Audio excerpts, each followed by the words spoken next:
अपने revision test की या मॉक टेस्ट आप इसको कह सकते हो, क्वेश्चन नंबर 1 के साथ प्रत्येक क्वेश्चन के लिए मैं आपको 30 सेकंड का समय दूंगी। कुल मिलाकर ये 25 से 30 क्वेश्चन होंगे और बहुत ही अच्छे से इन क्वेश्चंस को हम विद इन अ टाइम में करेंगे ना। आ जाओ, तो क्वेश्चन नंबर 1 है, इन चारों में से कौन सी आकृति बाकियों से अलग दिखाई दे रही है? 30 सेकंड के अंतर्गत सभी को आंसर करना है।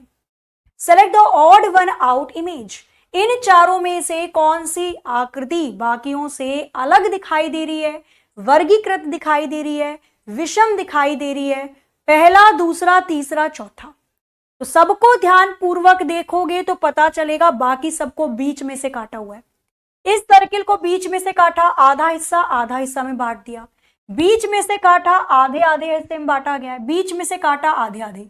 लेकिन डी वाली आकृति में आधा आधा हिस्सा नहीं हो रहा है, डी वाली आकृति सबसे अलग है और ये डी वाली आकृति का ऑप्शन सी में दे रखा है। तो ऑप्शन सी में डी वाली आकृति सबसे भिन्न या अलग दिखाई देगी। आगे चलते हैं नेक्स्ट क्वेश्चन नंबर 2 पे। क्वेश्चन नंबर 2 आपको दे रखा है अल्फाबेटिकल सीरीज से रिलेटेड। अगेन समय आपका शुरू होता है अब। करिए ध्यान से, बताइए LSZGN और आगे दे रखा है क्वेश्चन मार्क। क्वेश्चन मार्क की जगह कौन सी वैल्यू आएगी ये आपको बताना है। कौन सा ऑप्शन करेक्ट हो सकता है? Z होगा, K होगा, U होगा, T होगा? करो जल्दी से एक बार। निम्नलिखित श्रृंखला का अगला अक्षर ज्ञात कीजिए। ये मिसिंग अल्फाबेट की सीरीज आपको दी हुई है। तो चलिए देखते हैं, इसको बताते हैं फटाफट से। कितने का अंतर है? ABCD के नंबर याद होने बहुत जरूरी है। L 12 पे आता है, S 19 पे, Z आता है 26 पे, G आता है 7 पे, N 14 पे। क्या हो रहा है? 7 7 जोड़ा जा रहा है। 12 में 7 को जोड़ा 19, 19 में 7 को जोड़ा 26, फिर 7 को जोड़ा 7, 7 को जोड़ा 14, 14 में 7 को जोड़ोगे 21, 21 पे कौन सा लेटर आता है? U। U दे रखा है ऑप्शन सी में, तो ऑप्शन सी का U करेक्ट हो जाएगा। आगे आइए next question number 3। Again odd one out का क्वेश्चन आपसे पूछ रहा है। आपको बताना है इन चारों में से कौन सी चित्र बाकियों से भिन्न दिखाई दे रही है, अलग दिखाई दे रही है? कौन सा ऑप्शन करेक्ट हो जाएगा? हालांकि पहचान लोगे, ये वो क्वेश्चन है जो पहली नजर में समझ में आ जाता है ना? फर्स्ट, पहली नजर का question, love in first sight वाला। चलो बताइए जरा, आपको इन चारों में से कौन सी आकृति बाकियों से भिन्न दिखाई दे रही है, अलग दिखाई दे रही है? तो गौर से अगर आप इन चारों के चारों ऑप्शन को देखोगे तो आपको पता चलेगा कि भाई बाकी सब में एक स्ट्रेट लाइन थोड़ी लंबी खींची हुई है और बीच में स्टार है। बाकी सब में एक लाइन स्ट्रेट लंबी है और बीच में स्टार है। कॉर्नर में स्ट्रेट लाइन है, बीच में स्टार है। लेकिन किंतु परंतु बिंदु, ऑप्शन डी में जो लाइन एक्स्ट्रा खींची है वो डायगोनली खींच दी। बाकी सब में 4 भुजा हैं और एक भुजा लंबी खींची है, लेकिन ऑप्शन डी में 5 भुजाएं खींच दी, इसकी 5 लाइन का इस्तेमाल कर दिया। मतलब डी वाली आकृति फिर से अलग दिखाई दे रही है और ये डी वाली आकृति ऑप्शन डी में दे रखी है, तो ऑप्शन डी का डी करेक्ट हो जाएगा। आगे आ जाइए। नेक्स्ट क्वेश्चन नंबर 4 आपको दे रखा है यहाँ पे, किससे रिलेटेड? तो ये है कथन व निष्कर्ष से रिलेटेड। ऊपर कथन दे रखा है, नीचे निष्कर्ष दे रखा है। 2 कथन है और 2 ही निष्कर्ष हैं। ध्यान पूर्वक पढ़िए और बताइए इसका आंसर क्या होगा। आपका समय क्वेश्चन नंबर 4 का शुरू होता है अब। करो जरा एक बार जल्दी से सॉल्व। सभी सुई पिन है, सभी पिन पत्र हैं, इसका क्या निष्कर्ष निकलेगा? सभी सुई पत्र हैं, कुछ पिन सुई है। क्वेश्चन नंबर 4 के लिए कौन सा ऑप्शन यहां पर बिल्कुल करेक्ट हो सकता है? बताओ इसका आंसर क्या होगा। बनाया जाए? चलो 30 सेकेंड है भाई, 30 सेकेंड तो ले लीजिए पहले, उसके बाद में बताती हूं इसका क्या हो सकता है। बनाए क्वेश्चन नंबर 4 को। आ जाओ। इसने बोला सभी सुई पिन है, मतलब सुई वाले गोले का सारा हिस्सा पिन वाले गोले में आ जाएगा। कोई दिक्कत परेशानी? कोई भी परेशानी नहीं है। सभी कुछ पिन सुई है, पिन वाले नहीं, एक मिनट। इसने बोला सभी सुई पिन है, सभी पिन पत्र हैं, सारे के सारे पिन पत्र में आ जाएंगे। चलो जी, हमने बना दिया इसका वेन डायग्राम। अब चलते हैं इसके निष्कर्ष पे जो ये पूछना चाह रहा है। सभी सुई पत्र के सारी की सारी सुई पत्र में आ रही है, या छोटा वाला सुई का गोला बड़े वाले पत्र में समा गया है? बिल्कुल पहले वाला करेक्ट हो जाएगा। दूसरा चेक करो, कुछ पिन सुई है, क्या पिन वाले गोले का कुछ हिस्सा सुई में है? क्या बड़े वाले गोले का कुछ हिस्सा छोटे वाले में दिखाई देता है? डेफिनेटली। तो यहां पर दोनों निष्कर्ष सही हो जाएंगे, मतलब पहला और दूसरा दोनों ही अनुसरण करेंगे, ऑप्शन ए बोथ करेक्ट। पहला भी सही है, दूसरा भी सही है। आगे आ जाते हैं। क्वेश्चन नंबर 5 आपके स्क्रीन पर ये रहा, पढ़िए और बताइए। आई थिंक क्वेश्चन केवल इसने इंग्लिश में ही दिया है। चलो आ जाओ। क्वेश्चन नंबर 5 है एनालॉजी से रिलेटेड, हालांकि इसको देना चाहिए था यहाँ पे हिंदी भी, बट चलो कोई नहीं। यदि टर्बिड का रिलेशन क्लियर से है तो एपरेंट का रिलेशन किससे होगा? एनालॉजी का क्वेश्चन है। जो संबंध शुरू के दो में दिखाई दे रहा है वही संबंध आगे वाले में कैसे दिखाई देगा? कौन सा ऑप्शन करेक्ट हो सकता है? करिए फटाफट से। अब यहां पर केवल हिंदी नहीं दी इसने, ये गड़बड़ कर दी। हिंदी होती तो शायद आप में से बहुत सारे स्टूडेंट्स कर लेते। बनाया जाए। देखो, टर्बिड का रिलेशन क्लियर से है तो एपरेंट का रिलेशन होता है ऑब्सक्योर से, छुपाने से। अभी आपको इंग्लिश में हिंदी में भी ये वर्ड मिल जाएगा तो कोई दिक्कत नहीं होगी। यहाँ पे थोड़ी सी प्रॉब्लम हो सकती है क्योंकि हिंदी इसने नहीं दी। तो यहाँ पे टर्बिड का रिलेशन क्लियर से होता है तो एपरेंट दिखाने का रिलेशन ऑब्सक्योर बचाने से हो जाएगा। ऑप्शन ए इसका आंसर करेक्ट है। चलो अभी आगे मिलेगा इंग्लिश हिंदी दोनों में। आगे देखिए इतना क्वेश्चन नंबर 6 बढ़िया क्वेश्चन है, ये वाला भी आपको दिया हुआ है। क्या दी गई आकृति में 5 चित्र हैं, इन पांचों चित्रों को मिलाकर इन चारों में से कौन सी चित्र बन सकती है? ये पांचों आकृति को मिलाकर इन ऑप्शन में दी गए चारों ऑप्शन में कौन सी आकृति बन सकती है? बताइए इसका आंसर क्या होगा, कौन सा ऑप्शन करेक्ट है? करो जल्दी से बताइए, इसके लिए कौन सा ऑप्शन यहां पर बिल्कुल करेक्ट हो जाएगा? करो भाई जल्दी से और बताओ।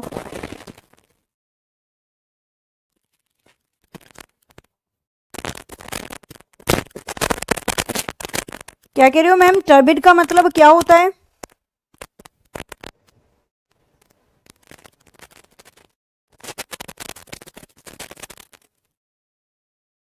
टर्बिड का मतलब होता है जो धुंधला होता है, क्लाउडी होता है।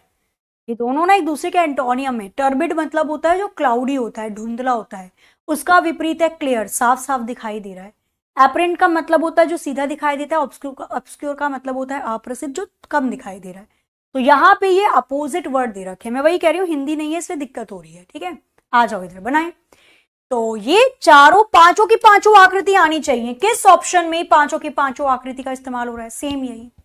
मुझे चाहिए एक पेंटागन। भाई क्या चाहिए मुझे चाहिए एक पेंटागन। पेंटागन यहां पे भी है, ओके। पेंटागन यहां पे भी, यहां पे पेंटागन तो सभी में है। लेकिन ऑप्शन बी में और सी में जो पेंटागन दे रखा है वो थोड़ा सा ज्यादा। सी भी छोड़ो, बी वाले में कुछ ज्यादा ही बड़ा पेंटागन है जो ऊपर तक टच हो रहा है।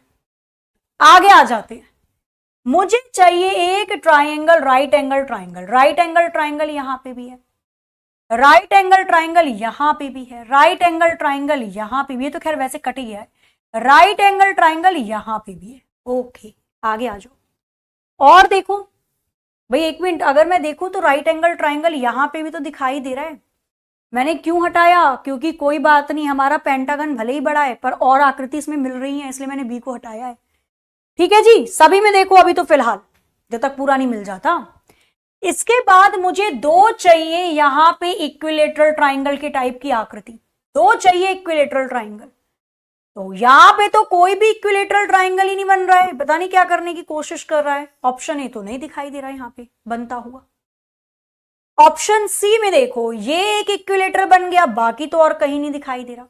मैं ऐसे मान सकती हूं कि भैया एक इक्विलेटरल ये बना दिया, एक ये बना दिया और स्ट्रेट वाला ये है। चलो मान लिया, हो गया।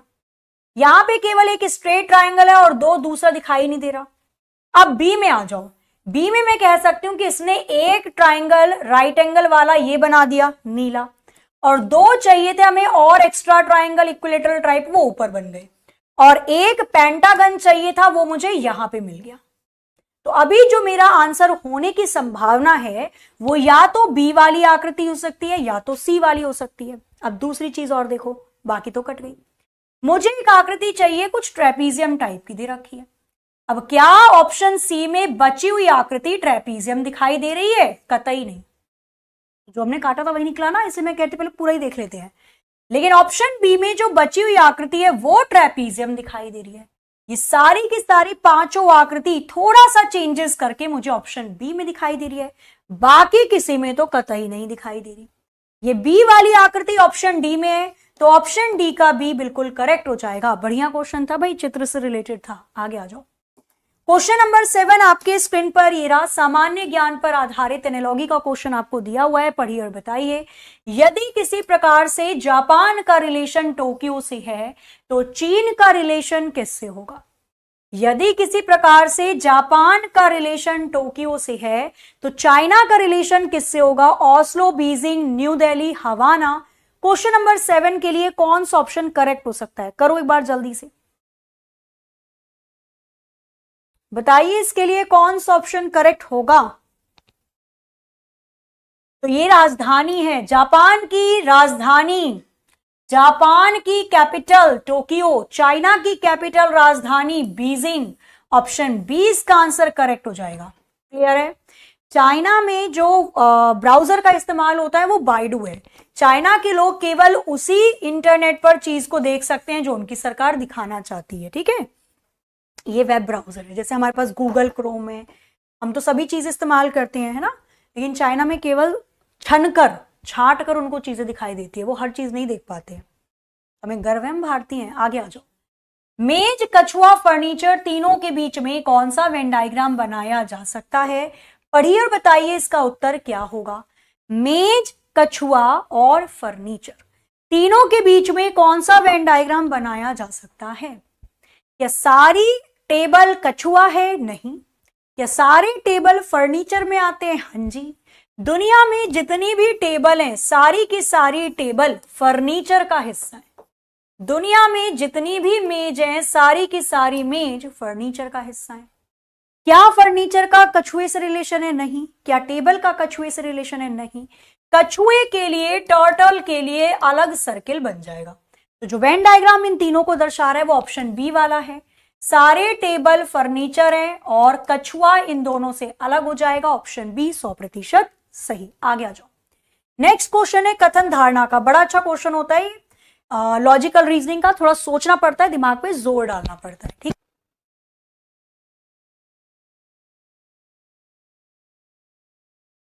पढ़ा जाए इसको। आ जाओ, टाइम दे देती हूं मैं ना, 30 सेकंड में पढ़ के इसका उत्तर दे देना है बस। कथन दिया हुआ है, अनीता ने गाढ़े सूप की ओर संकेत करते हुए अपनी मां से कहा, कृपया पंखा चला दें, सूप बहुत गर्म है। अब इसको सुन के आप इसकी क्या क्या पूर्व धारणाएं बना सकते हो।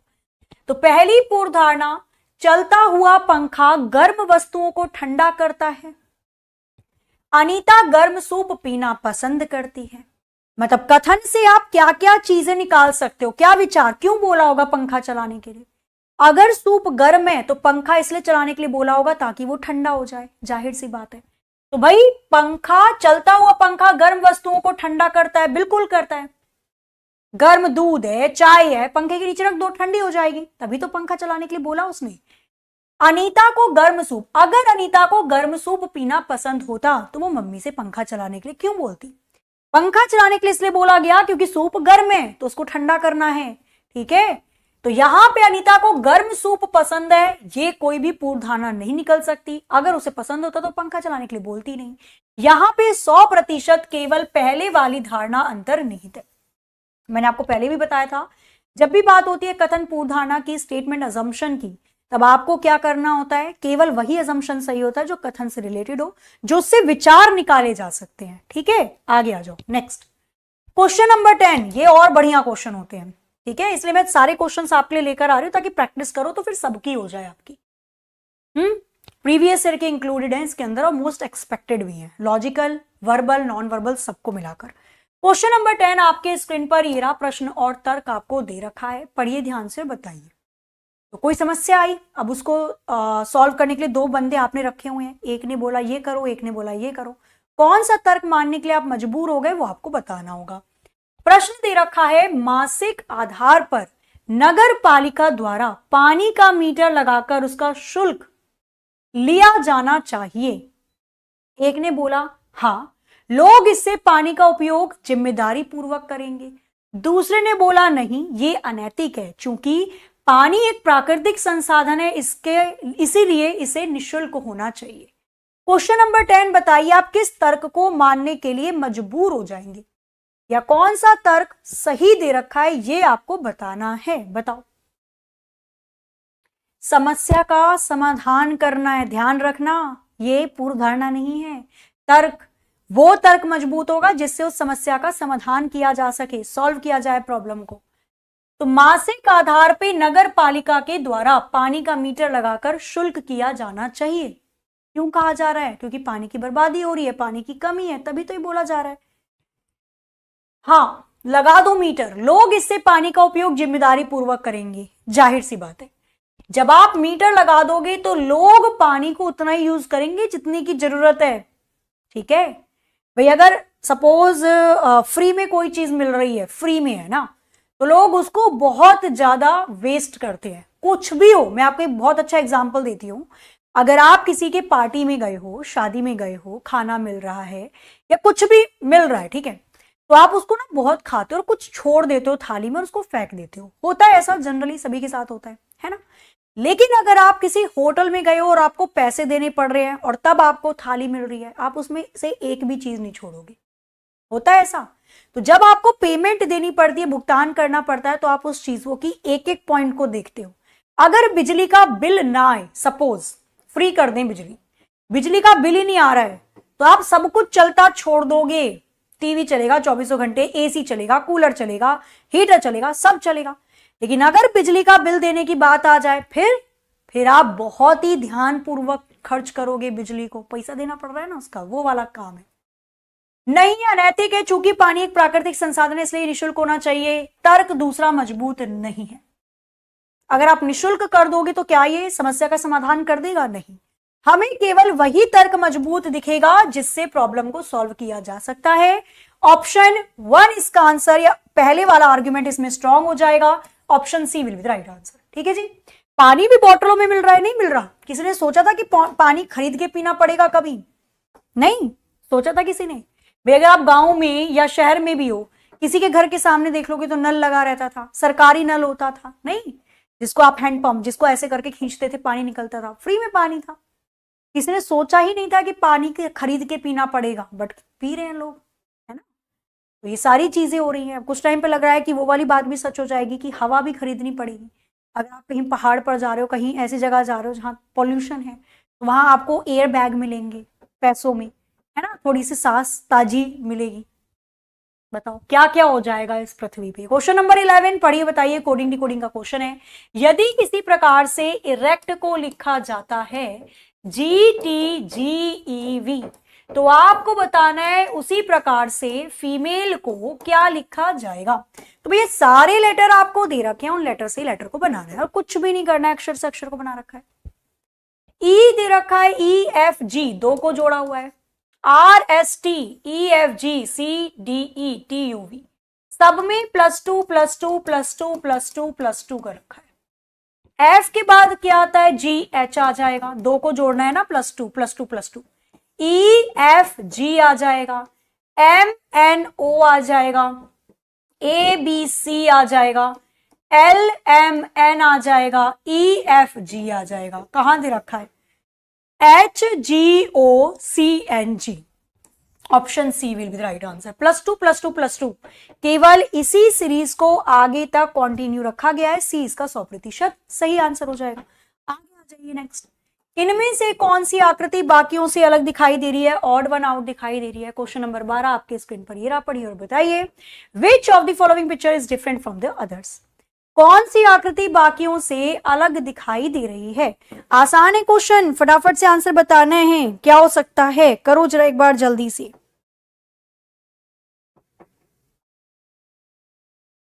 करिए बच्चा, जल्दी से बताइए इसका आंसर क्या होगा।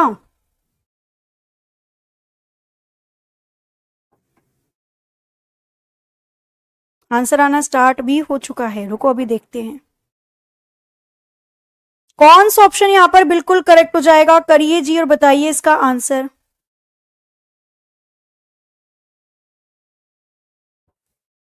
आंसर आना स्टार्ट भी हो चुका है और टाइम भी आपको बहुत मिल गया। आसान क्वेश्चन था, ज्यादा परेशान भरा था नहीं। बाकी सारी लाइनों में सेम डिस्टेंस है, पैरेलल लाइन कह सकते हो। बाकी सभी आकृति में पैरेलल लाइन है, दोनों के बीच में सेम डिस्टेंस है। लेकिन किंतु परंतु बंधु, डी वाली तो चॉपस्टिक बन गई नहीं, जिससे चाउमीन वगैरह खाते हैं। तो भाई बाकी सब पैरेलल लाइन है, लेकिन डी वाली में डिस्टेंस अलग अलग हो चुकी है, इसलिए डी वाली आकृति जो कि ऑप्शन डी में है बाकियों से अलग हो जाएगी। तो देखते पता चल रहा है। क्वेश्चन नंबर 13 पढ़िए और बताइए इसका आंसर क्या हो सकता है। जल्दी फटाफट 30 सेकंड के अंतर्गत। दिशा व दूरी से क्वेश्चन आपको दिया गया है। श्रीमान या श्रीमन दक्षिण की ओर चेहरा करके खड़े हैं।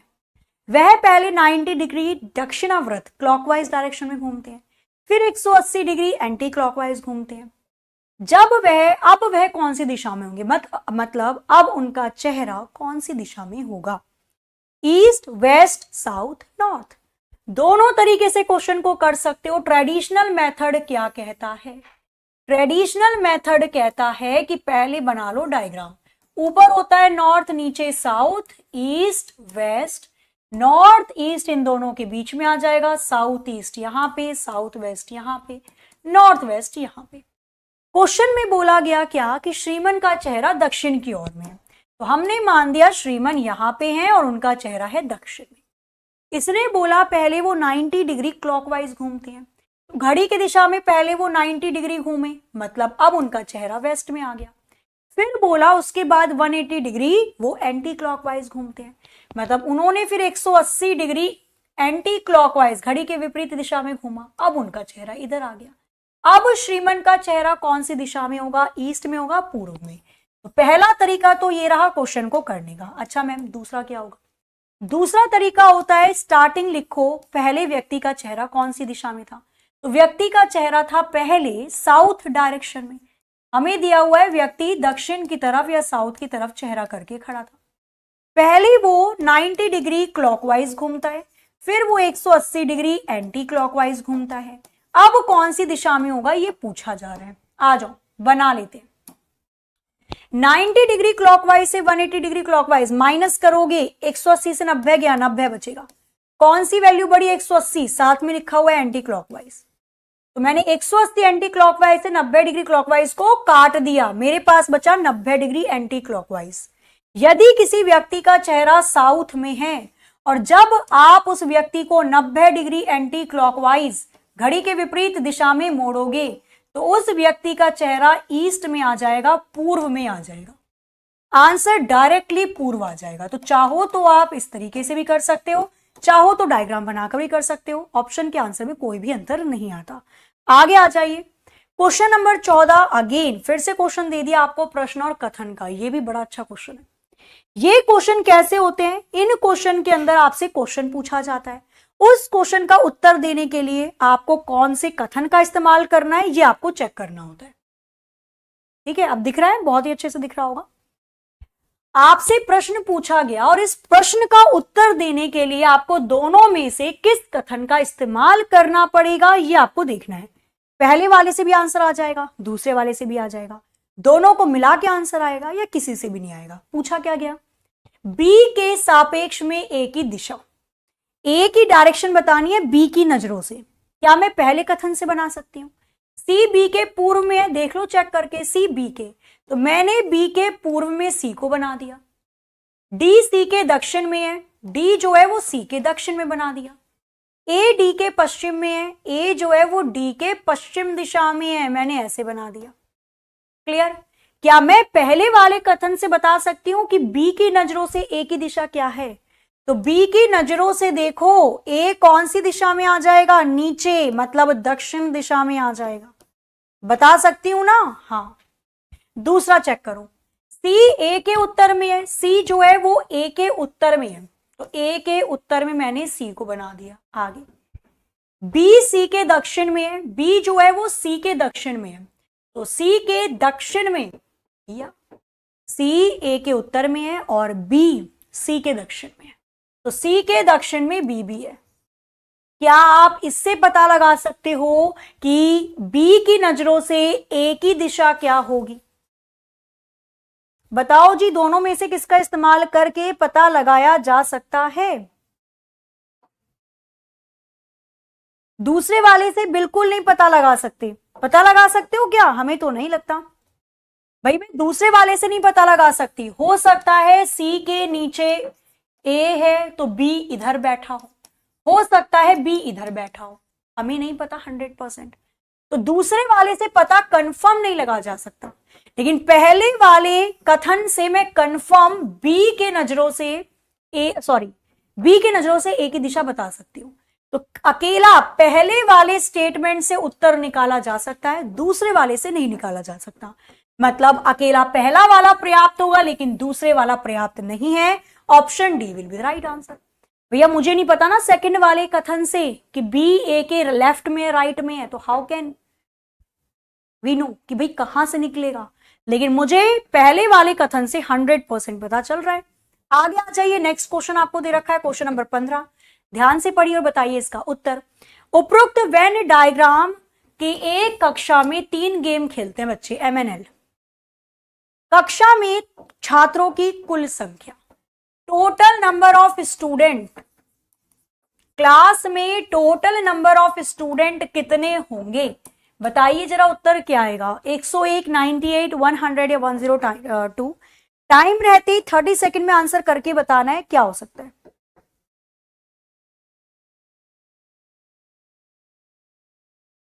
कौन सा ऑप्शन यहां पर बिल्कुल करेक्ट हो जाएगा, करिए जी, बताइए फटाफट से इसका आंसर क्या होगा। आंसर आना स्टार्ट भी हो चुका है, वेरी गुड। कुछ भी नहीं करना है इसमें, सारी संख्या को जोड़ दो, कुछ भी नहीं है। टोटल कितने बच्चे होंगे, जितनी संख्या दिखाई दे रही है टोटल सबको जोड़ दो। मुझे दे रखा है 11, 8, 6, 7, 9, 41, 18, सबको ऐड कर दो। यूनिट डिजिट सबकी अलग है, यूनिट डिजिट पकड़ लेना। 9, 8 और 1 9, 9, 9, 18, 18 और 7 आ जाएगा आपका 27, 7 ही मतलब मान लो। 7 और 6 आ जाएगा आपका 3 और 8 आ जाएगा आपका। सही चल रहे हैं हम, कहीं गड़बड़ हो गई क्या, देखना जरा। 9 और 1 10, 8 18 आ जाएगा। 18 और 6 आ जाएगा आपके पास 27, 6 आ जाएगा 12 और 8 18 और 1 11।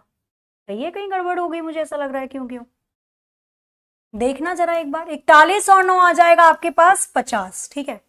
और कोई संख्या मिलकर किसी के आसपास की बन रही है। 8 और 11 आ जाएगा 19, 6 और 7 मिलकर बना देगा 13, प्लस कर दो 18 को। 9 और 3 12, 2 और 8 10, मतलब यूनिट डिजिट 0 आएगी, हालांकि पहले भी सही आ रहा था। यूनिट डिजिट 0 ऑप्शन सी में दे रखी है भाई, डायरेक्टली दिखाई दे रहा है। क्या बन जाएगा, 8, 9 और 3 12, मतलब 19 को और 13 को जोड़ोगे आ जाएगा 32, 32 और 8 आ जाएगा 40, 40 और 10 50, 50 में 50 को जोड़ेंगे तो 100 ही बनेगा।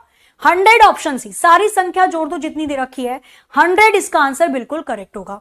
Next question number 16, counting figure का क्वेश्चन आपको दिया हुआ है, बेसिक है। आपको बताना है इस आकृति के अंदर निम्न चित्र में पंचभुज की संख्या, वाह, ना ट्राइंगल पूछा ना स्क्वायर पूछा, आपसे पूछा जा रहा है how many pentagon are there in the given figure. दी गई आकृति में पेंटागन की संख्या कितनी होगी, 10, 8, 12, 4। पेंटागन किसको कहते हैं, 5 भुजा वाला, जिसकी 5 साइड होती हैं, पेंटागन कहा जाता है उसे। क्वेश्चन नंबर करिए 16 और बताइए इसके अंदर कितने पेंटागन दिखाई दे रहे हैं, बताओ जरा एक बार फटाफट से। बन रहे हैं, देखा जाए, आ जाओ चेक कर लेते हैं। 5 भुजा वाला बोल रहा है, कैसे बनाया जाएगा 5 भुजा वाला। अगर आप यहां पर देखो तो देखो 1 2 3 4, 4 ही बनी है तो 5 चाहिए अपने को। 1 2 3 4 5, पेंटागन बन गया। 1 2 3 4 5, 2, 1 2 3 4 5, 3, 1 2 3 4 5, 4, 4 तो मुझे नीले वाले पेंटागन मिल गए। और भी देखो, और भी बन रहे होंगे, चेक करो पेंटागन कितने बन सकते हैं। 1 2 3 4, स्क्वायर बन जाए।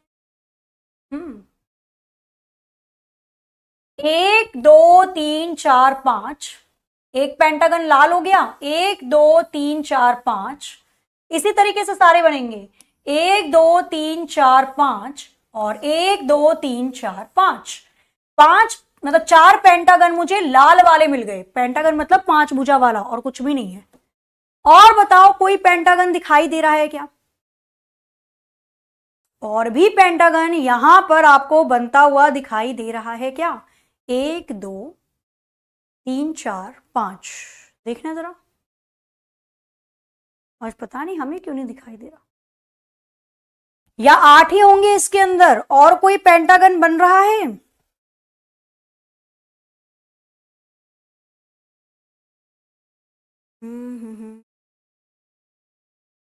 क्या और कोई पेंटागन बनता हुआ यहां पर दिखाई दे रहा है? बताओ जरा, कुछ दिख रहा है तो। अगर मैं ऐसे चेक करूं भाई, 1 2 3, कैसे चेक किया जाए, देखो जरा। 1 2 3 4 5, कहीं तो कोई छूट रहा है ऐसा लग रहा है मुझे, या मेरे माइंड में नहीं आ रहा है। पहचानना जरा, कहीं दिख रहा है तो।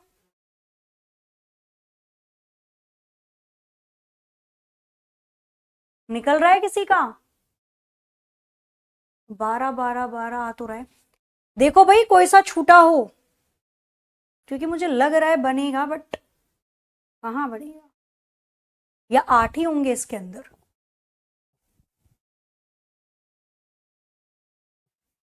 दो हमने बड़े वाले बना दिए, दो हमने छोटे वाले बना दिए, तो बहुत बड़ा बन जाएगा क्वेश्चन।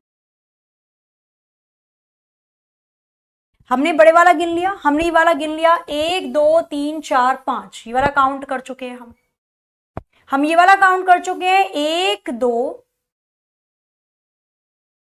3 4, 1 मिनट रुकना, 1 2 3 4 5 काउंट तो हो चुका है ये वाला। 1 2 3 1 2 3, देखना जरा कोई सा पॉइंट रह रहा है, जहां तक मुझे लग रहा है। मेरे को लग रहा है फिर दूसरे क्वेश्चन पर ही जाना पड़ेगा। 12 12 आ रहा है, शायद मेरे माइंड से निकल रहा होगा कोई पेंटागन इसका। 12 12 आएगा मैम, 12 आएगा मैम, 12 आएगा। हाँ मेरे को लग रहा है मेरी माइंड से कोई सा पॉइंट निकल रहा होगा इसका, देख लेना, चेक कर लेना एक बार, ठीक है? ओके, एक बार चेक कर लेना, कोई सा बन रहा होगा, शायद निकल रहा हो मेरे माइंड से ही,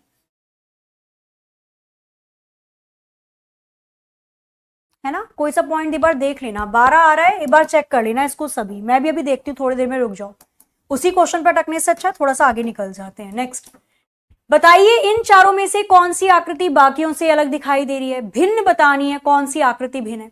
तो बाकी सब में स्प्रिंग दे रखी है, डी वाले में स्प्रिंग नहीं है, ये तो डायरेक्टली हो जाएगा। डी वाली आकृति ऑप्शन ए में दे रखी है। अभी देखेंगे पेंटागन, आई नो 12 आ रहे हैं, चेक कर लेंगे भाई, हो सकता है हमसे मेरे से छूटा है। आगे आ जाते हैं, क्वेश्चन नंबर 18 है ना, एक में अटकने से अच्छा है उससे आगे चलो, पीछे वो माइंड में काम कर रहा है, थोड़ी देर में आ जाएगा। क्वेश्चन नंबर 18, इन चारों में से कौन सा ऑप्शन बाकियों से अलग है? Parrot, vulture, eagle, hawk. ये इसने हिंदी नहीं टाइप करी भैया, चलो कोई बात नहीं। इन चारों में से कौन सा ऑप्शन अलग होगा? क्वेश्चन नंबर 18 के लिए कौन सा ऑप्शन बिल्कुल सही हो सकता है?